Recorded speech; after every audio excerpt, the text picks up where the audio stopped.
Eh bien, salut à toutes et à tous. C'est comme ton 3997. J'espère que vous allez bien. Moi, ça commence à aller mieux. Ça va mieux, mais c'est pas encore ça. Et voilà, comme vous l'avez vu dans le titre, eh ben, ce qui explique aussi pourquoi j'ai pas fait de live pendant un petit moment, etc., etc. Comme vous l'avez vu dans le titre, j'ai perdu 5 chats en une semaine. Donc, on va en parler ensemble. Je vais vous expliquer tout ce qui s'est passé du début jusqu'à la fin. Et ben, on est parti tout de suite. Donc déjà dans cette vidéo, il y aura pas d'intro parce que voilà, c'est pas une vidéo joyeuse du tout. Donc j'ai décidé de pas mettre l'intro. Donc voilà, voilà. Ben on est parti tout de suite. Donc pour que je vous explique tout ça. Donc voilà. Donc ça a commencé, ben on va dire, allez, à partir du 16 novembre où j'ai emmené ma minette stérilisée, la plus petite, hein, pas la maman, mais la plus petite, une de ses filles. Parce que voilà, de toute façon, je devais les emmener stériliser, mais ce qui a accéléré les choses, c'est qu'il y a un des mâles qui voulait monter dessus. Enfin voilà, bref, du coup, je l'ai emmené stériliser. Donc voilà, donc m'appelle, l'opération s'est bien passée, etc., etc. Bon, je rentre chez moi. Bon, c'est normal, hein, le jour même après, elle a pas trop mangé ni rien. C'était le jeudi 16 qu'elle s'est fait stériliser, donc vendredi, elle bouffait pas trop, samedi pas trop. Mais après, dimanche, lundi, ça allait. Dimanche, lundi, ça allait. Mais il y a un jour, ben, j'étais parti chez ma copine et ben, de cette semaine-là justement, dimanche, lundi, ça allait. Lundi ou mardi, j'étais parti chez ma copine, je crois mardi. J'étais rentré le mercredi matin et là, ma minette ne voulait pas manger. Le mardi, elle avait mangé, mais un petit peu. Elle finissait pas sa gamelle. Le mercredi, elle avait pas mangé. Donc bon, je me dis, oh, je sais pas, avec la stérilisation, tout ça. Sauf que le problème, c'est que ça a fait qu'empirer le jeudi, elle voulait pas manger. Le vendredi, non plus. Donc le problème, c'est qu'en plus, elle s'affaiblissait, donc elle n'arrivait plus beaucoup à marcher, etc.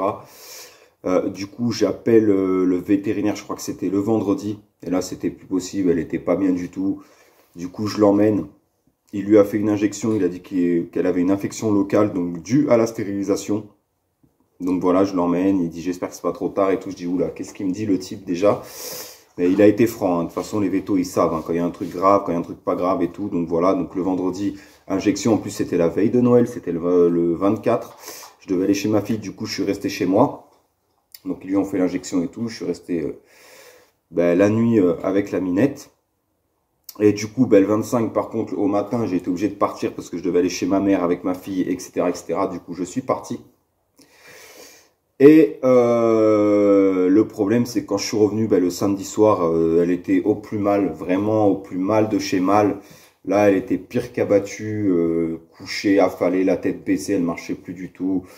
Là, je savais très bien que, voilà, j'ai même tenté d'appeler urgence vétérinaire en pleine nuit, mais ils m'ont dit c'est pas notre secteur, etc., etc. Enfin, c'était horrible.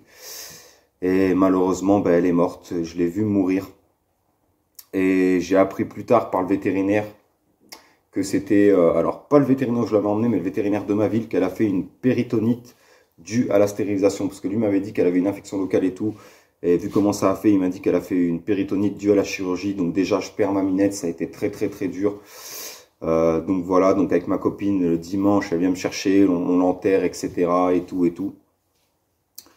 Donc voilà, déjà, ça a été très dur, j'arrêtais pas de pleurer, etc., etc. Et quand je rentre le mardi, un de mes chats bavait. Il bavait, il avait comme une infection de la bouche. Je dis putain, merde. Alors du coup, je l'emmène au vétérinaire. Le vétérinaire me dit, c'est une belle infection de la bouche. Il lui a fait une injection et il est rentré.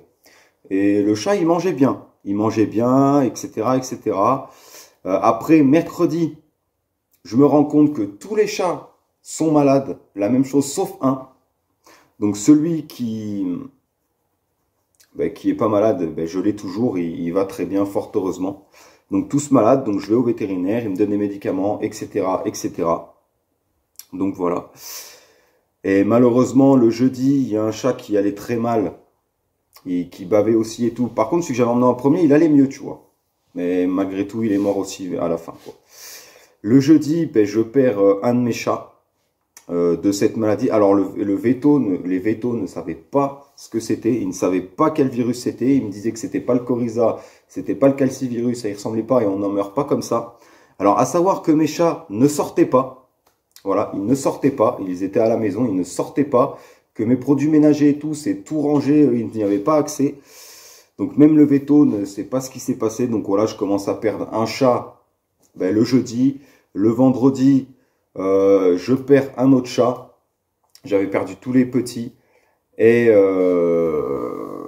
ensuite, samedi, dimanche, lundi, ça a duré 2-3 jours. Et dans la nuit de lundi à mardi, je perds les deux autres adultes de la même maladie en fait. Et j'ai tout fait, hein, j'ai tout fait.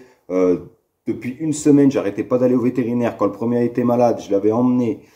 Voilà, je l'avais emmené, il avait une injection et tout, il allait mieux. Après, celui qui est mort le jeudi, je l'avais emmené le matin, injection et tout, mais ils ne savaient pas ce qu'ils avaient et tout. Même le mercredi, j'avais été chercher des médicaments, puis j'essayais de les requinquer, les nourrir à la seringue, de l'eau sucrée et tout. Rien n'y a fait. Tous les chats sont morts, il n'y en a aucun qui a survécu de ceux qui étaient malades. Donc là, l'adulte que j'ai, le chat qui me reste, je vais aller le faire vacciner. Et franchement, ça a été très très dur pour moi. Bon, je vais essayer d'aller vite pour finir cette vidéo parce que sur ce portable, il n'y a pas beaucoup de place. Donc ça a été vraiment très très dur pour moi. Franchement, tous les jours, limite, je perdais un chat et tout. C'était horrible. Là, les 2 derniers, je les ai enterrés hier parce que j'avais dit au vétérinaire de me les garder dans le frigo, etc. Enfin, c'était affreux, c'était affreux. J'ai tout essayé, les vétos n'ont pas su ce qu'il y avait. Et malheureusement, j'ai pas pu les sauver, quoi. Mais même le vétérinaire, il était dépassé, il n'a pas su, il a dit, mais c'est quoi cette bactérie, ce truc qu'ils ont pu choper? Parce qu'en fait, ça finissait en septicémie foudroyante. Ça leur attaquait tout et ça a fini en septicémie foudroyante. Donc j'avais eu beau tout essayer, tout ça. Rien n'y a fait malheureusement. Donc voilà pour cette vidéo d'explication, les gars.